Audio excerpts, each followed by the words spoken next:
Hello guys, good evening. My name is Dayashankar, you watching pathology knowledge. Guys, आज के इस video में मैं बात करने वाला हूं CPK-MB टेस्ट के बारे में। आज के इस वीडियो में मैं आपको बताऊंगा कि CPK-MB टेस्ट क्या है, ये टेस्ट किस लिए कराया जाता है, इस टेस्ट को कराने से पहले क्या प्रीकंडीशंस होती हैं, इस टेस्ट की नॉर्मल लिमिट क्या होती है, इस टेस्ट के बढ़ने से क्या प्रॉब्लम होती है और इस टेस्ट का क्या चार्जेस है इंडिया में। ये सारी जानकारी मैं आपको इस वीडियो में देने वाला हूं, तो आप बने रहिए मेरे साथ और इस वीडियो को लास्ट तक देखिएगा। तो गाइस, सबसे पहले बात करते हैं कि CPK-MB क्या है। CPK-MB यानी क्रिएटिन फॉस्फेट काइनेज। जो CPK होता है ये बेसिकली दो तरह का टेस्ट होता है, इसको CPK भी बोलते हैं और इसको CK भी बोलते हैं। शॉर्ट में इसको क्रिएटाइन काइनेज भी बोलते हैं और क्रिएटिन फॉस्फेट काइनेज भी बोलते हैं। ये एक तो जनरल टेस्ट होता है, आपको कोई एक्सीडेंट वगैरह होता है तो डॉक्टर कराते हैं, जैसे ब्रेन में कोई प्रॉब्लम, कोई इंजरी वगैरह हुई है या हार्ट में कोई इंजरी वगैरह हुई है तो वो एक नॉर्मल आपका कराते हैं, या कोई भी बॉडी मसल्स आपका जो होता है तो एक नॉर्मल कराते हैं। एक होता है CPK-MB जिसके बारे में मैं आपको इस वीडियो में बताने वाला हूं। CPK-MB ये सेम टेस्ट होता है क्रिएटिन फॉस्फेट काइनेज। बेसिकली इसमें क्या होता है, MB जुड़ा हुआ है जो मायोकार्डियल बेंड, इसमें बेसिकली जो आइसोएंजाइम है जो मायोकार्डियल बेंड से जुड़े हुए होते हैं उनको देखा जाता है। ये एक हार्ट के लिए ही है। जब किसी पेशेंट को सडनली हार्ट अटैक आता है और उसको पता नहीं चलता है कि नॉर्मल उसको चेस्ट पेन हो रहा है, नॉर्मल उसको सांस लेने में दिक्कत हो रही है या फिर उसको अटैक आया है, तो उस केस में क्या करते हैं, डॉक्टर के पास जब वो जाता है तो डॉक्टर उसको कुछ कार्डियक मार्कर टेस्ट लिखते हैं। ये एक कार्डियक मार्कर ही टेस्ट है जिसमें और भी कई सारे टेस्ट आते हैं, जैसे कि आपका ट्रोपोनिन I हो गया, ट्रोपोनिन T हो गया और एक ये CPK-MB हो गया। तो ऐसे कई सारे टेस्ट होते हैं तो वो कराते हैं। तो उसी में से ये CPK-MB भी कराते हैं डॉक्टर, जो कि आपकी जो हार्ट की मसल्स होती हैं वो जब ब्रेक डाउन होती हैं तो ये आपका जो आइसोएंजाइम है ये आपके ब्लड में रिलीज हो जाता है और आपके सीरम में इसकी मात्रा जो है वो बढ़ने लग जाती है। इसी को टेस्ट करके देखा जाता है कि इसकी मात्रा कितनी बढ़ी हुई है, उसके अकॉर्डिंग पता लगाया जाता है कि कितना सीरियस हार्ट अटैक था या फिर नॉर्मल पेन था, वो देखने के लिए इस टेस्ट को कराया जाता है। दूसरी अगर बात करें कि इस टेस्ट को कब कराते हैं, देखिए ये मैंने जैसे कि आपको बताया कि जब हार्ट अटैक किसी को आता है, किसी के चेस्ट में पेन हो रहा है, सांस लेने में दिक्कत हो रही है, चेस्ट पेन के बाद उसको मतलब उल्टी आ रही है, निचली सी है उसको आ रही है, थकान सी महसूस हो रही है उसको, और उसको सांस लेने में बहुत ज्यादा दिक्कत हो रही है और भी दिल की उसको कोई किसी तरह की समस्या नजर आ रही है, तो डॉक्टर इस टेस्ट को कराने के लिए बोलते हैं।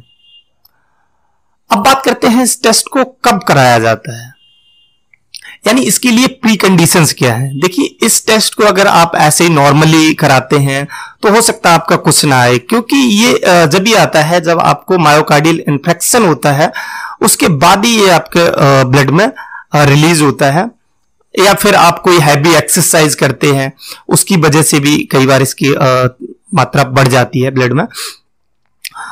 तो बेसिकली जब आपको ये लगता है कि आपको अटैक आया है यानी हार्ट में कोई प्रॉब्लम हुई है, उसके बाद आप इसको 4 से 6 घंटे के बाद इस टेस्ट को करा सकते हैं। इसको 4 से 6 घंटे के बाद ही कराना होता है, उससे पहले अगर आप इसको कराएंगे तो ये इसके कुछ नहीं आएगा, उसमें नॉर्मल वैल्यू आ सकती है। 4 से 6 घंटे के बाद ये आपका बढ़ने लगता है और उसके बाद ये आपका 16 से 30 घंटे में अपने पीक पोजीशन पे पहुंच जाता है, यानी हाईएस्ट जो इसको बढ़ना होता है वो 16 से 30 घंटे में बढ़ जाता है अटैक आने के बाद। तो अगर आप इसको 16 से 30 घंटे के बीच में कराएंगे तो हाईएस्ट इसका वो दिख जाएगा कि कितना बढ़ा हुआ है। डॉक्टर इसको कई बार कराते हैं, एक बार 4 से 6 घंटे के बाद कराते हैं, उसके बाद फिर 16 से 30 घंटे के बाद दोबारा कराते हैं देखने के लिए कि कितना लेवल इसका बढ़ रहा है उसके अकॉर्डिंग। अगर आप इसको 48 से 72 घंटे के बाद कराते हैं तो ये धीरे धीरे नॉर्मल होने लग जाता है और 72 घंटे के बाद ये आपका नॉर्मल हो जाता है। और इस टेस्ट के लिए ऐसा कुछ नहीं है कि कोई खाली पेट और किसी की जरूरत नहीं होती है, आप इस टेस्ट को कभी भी करा सकते हैं। बस इसी चीज का ध्यान रखना है जो मैंने आपको बताया है। दूसरा, अब बात करते हैं इसकी नॉर्मल वैल्यू की। देखिए, अगर इसकी नॉर्मल वैल्यू की बात करें तो अलग अलग लैबों में इसकी अलग अलग नॉर्मल वैल्यू हो सकती है। हो सकता है कोई लैब इसकी इंटरनेशनल यूनिट में आपकी वैल्यू दे रही हो सकता है दूसरी नैनोग्राम पर मिलीलीटर में इसकी वैल्यू दे रही हो, तो उसके अकॉर्डिंग इसका हो सकता है।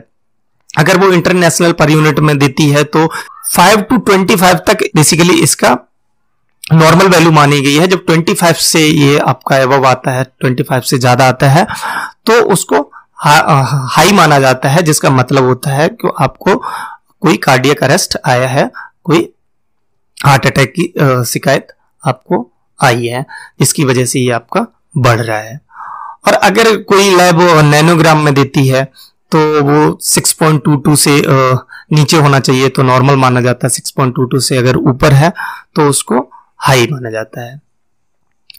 तो कुछ लैब में इसको CPK-MB मास के नाम से भी बोलती हैं, CPK-MB मास, जिसमें मास का कोई ऐसा इसका मतलब नहीं होता, वो सेम टेस्ट होता है, उसमें कोई आपको कंफ्यूज होने की जरूरत नहीं है, वो आपका CPK-MB होता है। तो अगर बात करें इंडिया में इसके चार्जेस की, तो ये 500 से 700 के बीच में इंडिया में ये टेस्ट आपका हो जाता है। और अगर किसी को ये टेस्ट कराना है तो नीचे डिस्क्रिप्शन में लिंक दिया हुआ है, वहां से आप बुक कर सकते हैं।